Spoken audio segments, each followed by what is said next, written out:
Good morning everyone. দেখতে দেখতে একটা দিন কেটেই গেল, মায়াপুরে দ্বিতীয় দিন। তো হোটেল থেকে এখন বেরিয়ে যাচ্ছি, একটু রাস্তার সাইডে যে দোকানগুলো রয়েছে ওখানে টুকিটাকি একটু কেনাকাটা করব। তো চলো, রাস্তায় বেরিয়েই জাস্ট এই দৃশ্যটা দেখলে আর কোনো দিকেই তাকাতে ইচ্ছে করে না। তো ফার্স্টে গিয়ে একটু চা খেয়ে নিলাম। এখানে রাস্তার দু সাইডেই প্রচুর দোকান ছিল রাধা ড্রেসে, তো ওগুলো একটু দেখাদেখি করছিলাম। তারপর বাড়ির সবার জন্য টুকিটাকি কিছু কেনাকাটা করেছি, আর আমার বাড়িতে যেহেতু গোপাল রয়েছে, গোপালের জন্য আমি কিছু কেনাকাটা করেছি।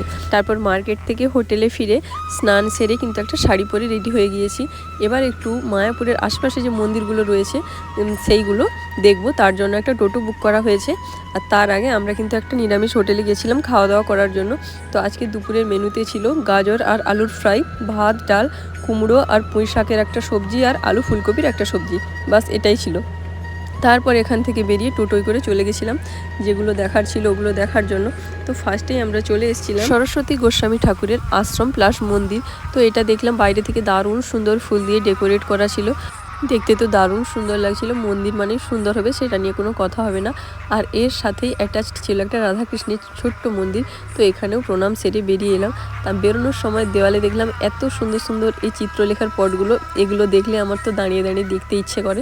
তো এইগুলো দেখে এখান থেকে বেরিয়ে সোজা চলে গেলাম শ্রী চৈতন্য মহাপ্রভু জন্মস্থান দর্শনের জন্য।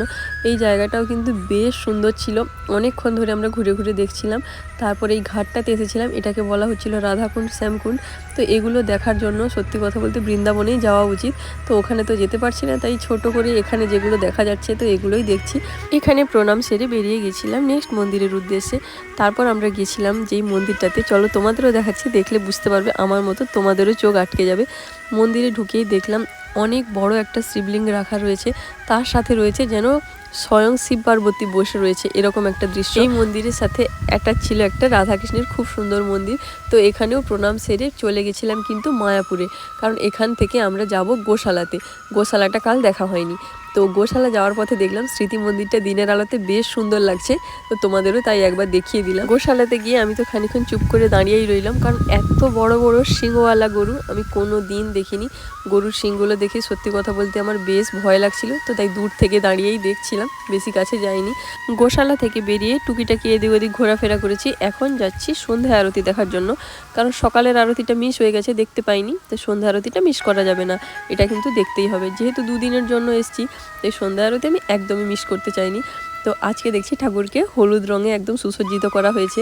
প্রত্যেক দিন এখানে ঠাকুরের ড্রেস চেঞ্জ করা হয়, আর এত কালারফুলভাবে সাজানো হয় যে তাকিয়েই থাকবে মানুষ দেখলে। এই দৃশ্য যেন পৃথিবীর সব থেকে সুন্দর দৃশ্য।